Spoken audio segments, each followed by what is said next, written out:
I had the script written, I had plenty of the video recorded. I was going to do this big old why you should return to SUPERVIVE, why you should play SUPERVIVE in the first place. And then Theocraft Games decided to drop this sick-ass cinematic. It's awesome. It's so hype. But there's also a lot where I think as a newer player, yeah, it's exciting, but what does this all mean? Well, allow me, Relic, to be your guide. We're going to go through this trailer bit by bit and break down the characters, what the characters are doing, various different things that you can do in this world. There's a lot. I hope that you're ready. I hope that you're going to enjoy this experience as much as I am going to have making it. And hopefully by the end of this video, if you weren't sold already, there'll be even more incentive to play SUPERVIVE along with the rest of us who are going to be plunging back onto the breach in 1.0 later today as of recording. Can't believe it, July 23rd. Hopefully see you there, but for the moment, let's take a look at this trailer, shall we? So welcome to the breach, and we start in space as drop pods fall to the planet below. This imagery evocative of what SUPERVIVE is at its core. It's a battle royale where 12 teams of 3 drop onto the battlefield and fight for survival until one remains and claims the W.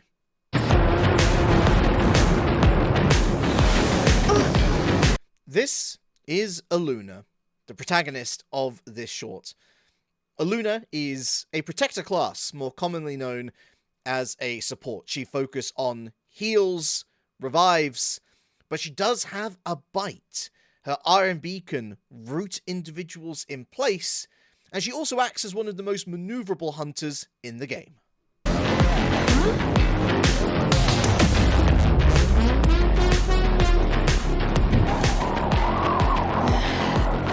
Did you see where Wukong went? Here we are introduced to 2 more hunters, one by name, one by visual.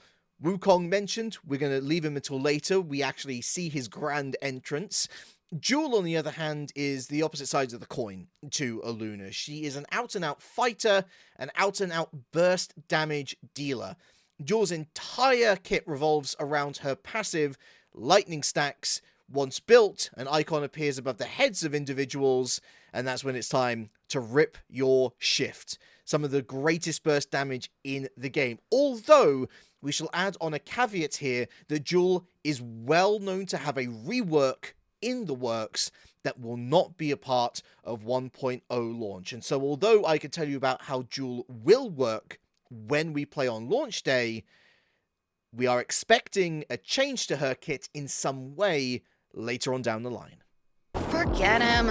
He always runs off on his own. Just follow my lead.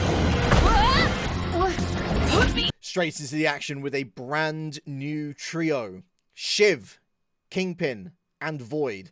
Shiv is this blue assassin running at us. She is primarily a damage dealer, very maneuverable, and relies heavily on her Q, a dagger ability that anchors her to a certain point. She'll return to that point when she either activates her Q again or her internal clock runs out. We'll see this used very shortly. Before that, Kingpin is our Nautilus-alike, if you're familiar with League of Legends. His Abyssal Grab quite literally grabs individuals, brings them towards him, and that's great because Kingpin traditionally is a short-range fighter. We understand that with the armory, there's going to be a lot of build diversity, and so there is potential to make Kingpin more of a mid-range slugger.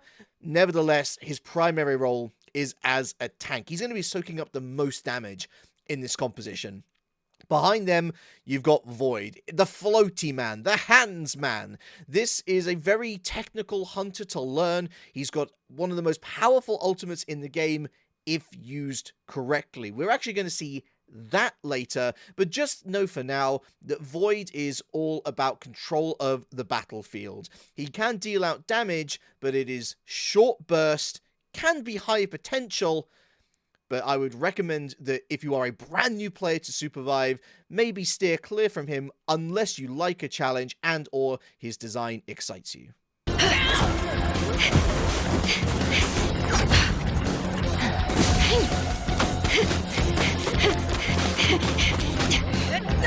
Now, I think that the question, why did Jewel turn into a cat, is a very valid one that will come to the forefront. When you are downed, not killed, when you are downed in SUPERVIVE, you turn into a wisp, a manifestation of one's soul. In this particular instance, this Jewel feels like a sassy cat. They're frustrated with the situation. They want to be free. And so thus, the representation. When you are in wisp form, you are on a countdown. If you are not revived within that time, or if you are stomped or eliminated by an enemy, then bad news, you're heading to the death box. You are fully killed, and you will require the assistance of your teammates through various mechanics that we'll touch upon later to get you back into the game.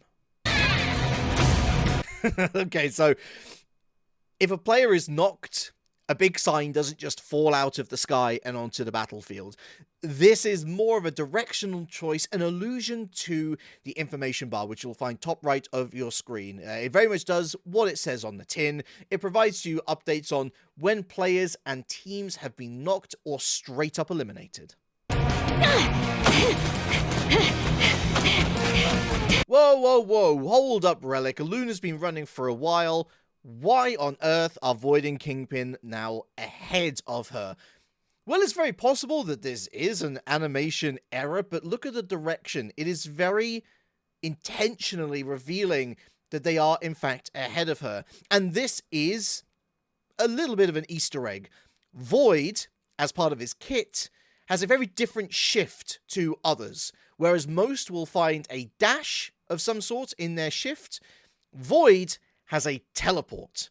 So this is basically saying to you, the audience, Void can just do this. If he sees a trajectory and he knows the map well enough, he's going to be able to teleport him and any of his teammates to a position where they might be able to flank you off.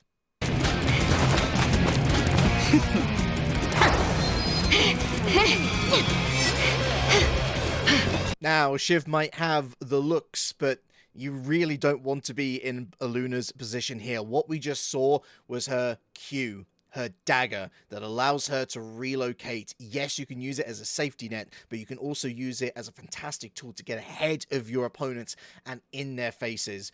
A prime position for a Shiv to be, not short range out and out, but the more sure her shots can be, the more that her abilities are going to reset, and that's when a Shiv can get very dangerous indeed. No escape.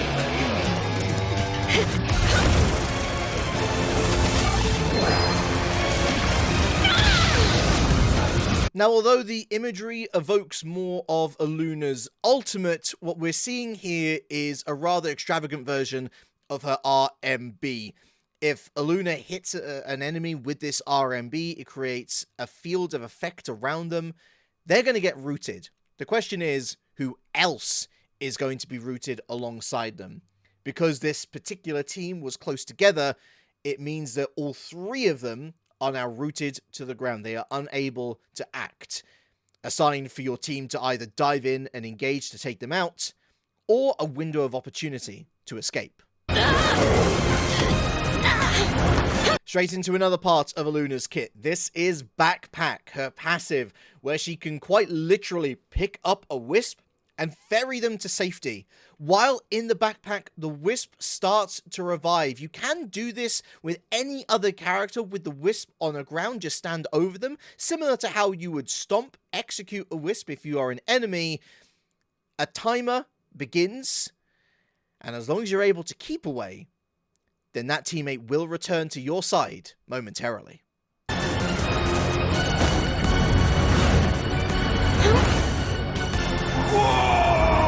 So I'll be real with you, I think there are some inferences here. I also feel that this was just a directorial choice to make Luna's escape feel very dramatic.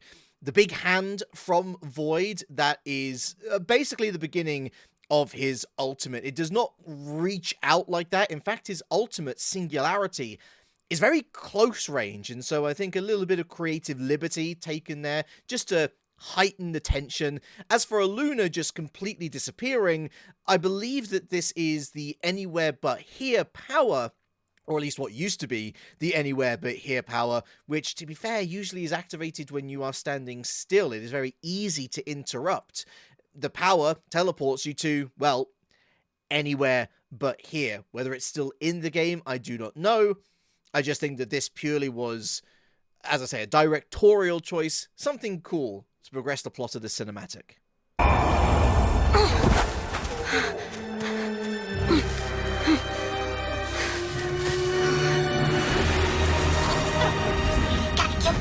So we arrive in a new biome and we're introduced to two new things. Let's talk about this adorable little criminal that we see dead center. This is Bebo, one of the most technically difficult hunters to learn, right up there with Void. Bebo is, well, it's hard to describe Bebo. They've got a short range bat, so they can't really shoot from distance, except they kind of can because their RMB is RNG. Controllable, yes, but one slip and you're going to get something very different to what you're intending. Fire, ice, heals, a grab, or even a bomb.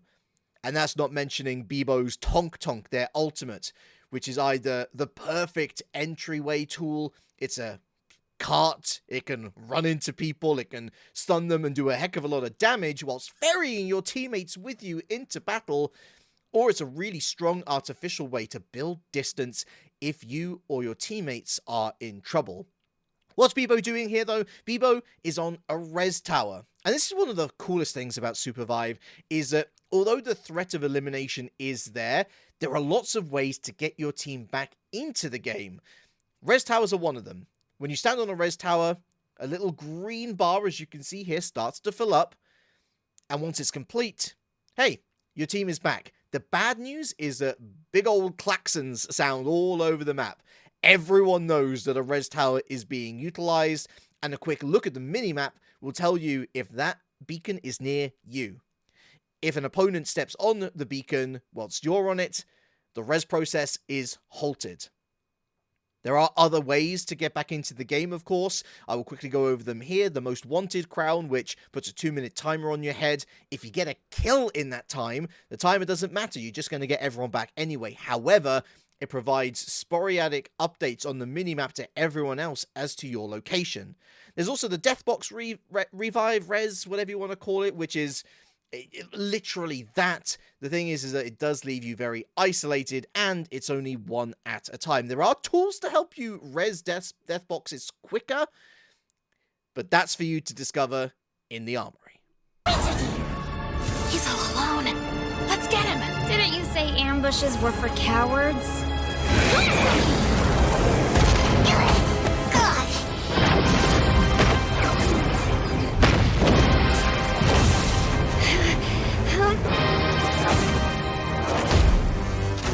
Now, Jewel had the right idea. If Aluna had gotten in the face of Bebo, had stood on that res tower themselves, then this outcome could have been prevented.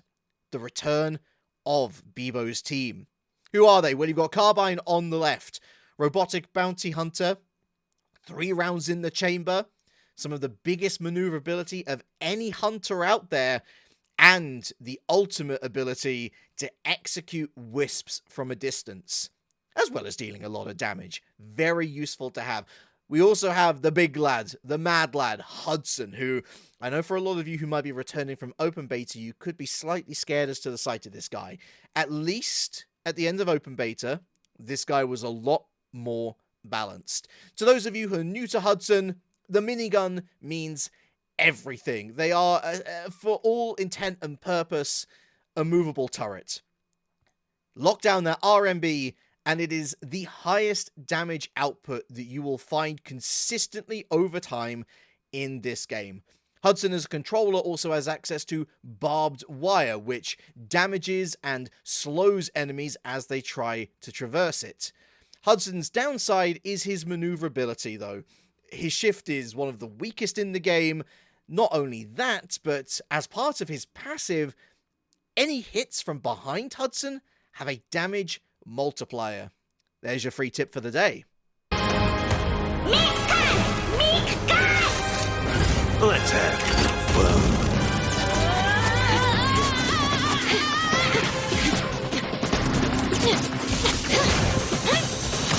really cool set piece in action here. First and foremost, as she escapes the firepower of Hudson, Luna sees running over her head a shock trap drone. This is part of Carbine's kit. It lays down an electric net. If you hit that net, you are going to be stunned. To counter, Luna places down a jump pad. There are a bunch of consumables in the game, of which the jump pad is one. It's pretty evident what it does. And in this case, it helps her get over the shock trap without breaking her pace.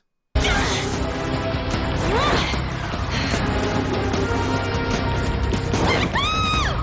it, Luna! Faster! You'll fall.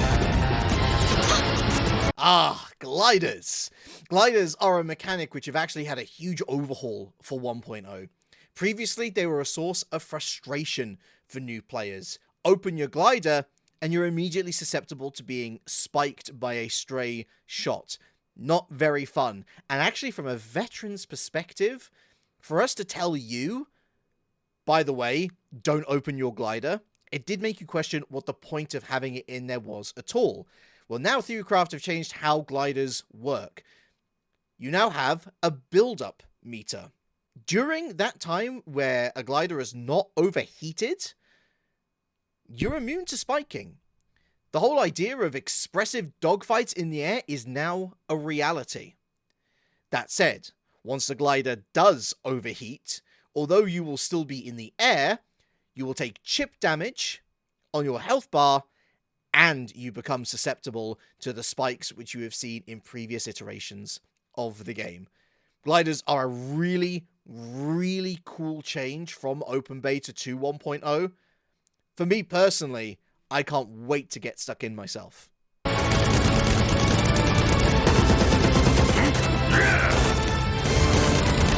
Still on our tail? 3 more hunters enter the fray, and this is an aggressive composition. From left to right, you've got Ghost, Brawl, and Jin. Ghost, similar to Hudson, is all about consistent damage output. They have a little bit of controller about them as well. They have a grenade on their RMB, which can stun opponents if they are blasted into another wall or object. They also have Summon Napalm, a fantastically strong ultimate set in an AoE circle. You also have Brawl here, and Jin, what we refer to as Dunk Masters. What that means is, despite the previously explained mechanics of how gliders now work, these hunters, alongside others like Kingpin, for example, and the upcoming Wukong, with abilities can OHKO you, one-hit KO you in mid-air.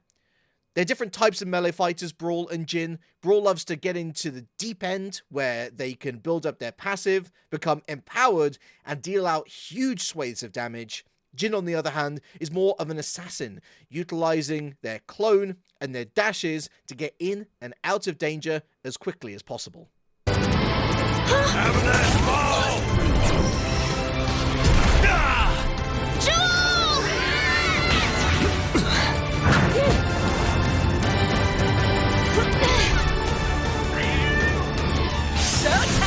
And the res is complete after an extended amount of time. Because Luna has been holding on to this wisp, the res process is complete. Jewel is back in the game, and she is ready to strike. Crank the volume!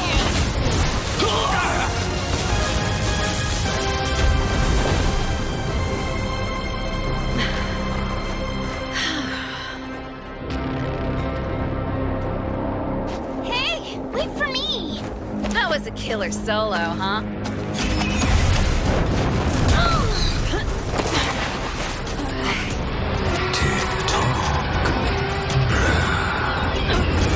Damn it! Void is back on the scene. And not a moment too soon. His ultimate this time lands, the Singularity. It only catches Jewel in this case, but there are unlimited spots for carnage. In a best case scenario, all 3 of a team are caught in the grasp, and as long as you and your teammates are on it, that should be a wipe. Where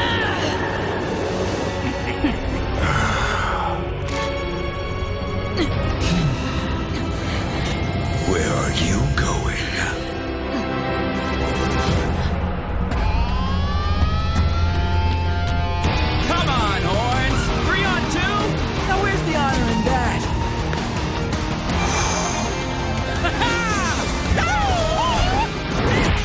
And in truly delightful fashion, Wukong enters the fray. Wukong is SUPERVIVE's latest hunter as of recording. I want to emphasize that point since we're getting 2 more hunters after Wukong within the first month of SUPERVIVE's launch. Wukong is a brawler, out and out. He plays somewhat similarly to what you might expect of Wukong Archetype 2. This character is in a lot of games, of course.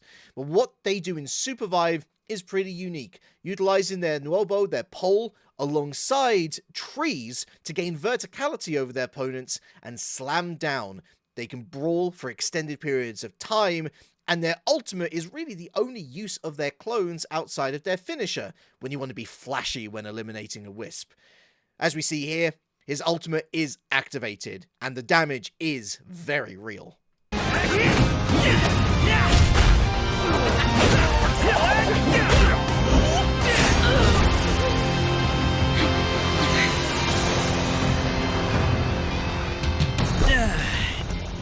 So guys, did you miss me? Look, heroes always show up fashionably late. Whoa!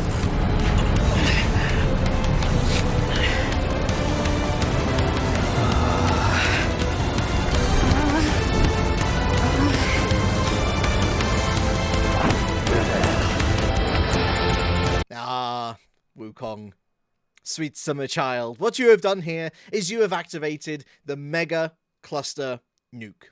The Mega Cluster Nuke is a multitude of the smaller nukes that you will find as consumables. This is also a consumable to our knowledge, albeit an abyssal power. These are incredibly rare in SUPERVIVE 1.0 and should be used with caution and in the knowledge that you're going to gain a lot of value out of it. In this case, Wukong ends up taking out his own team, but he also completely eliminates the competition as well. He is the lone survivor, thus, he becomes the winner of SUPERVIVE.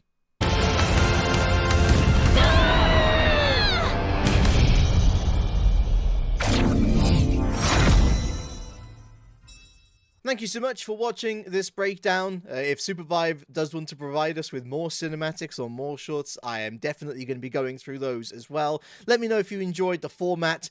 Like the video below, subscribe if you fancy more. Let me know what you want from this channel, and I'll see you in the next one.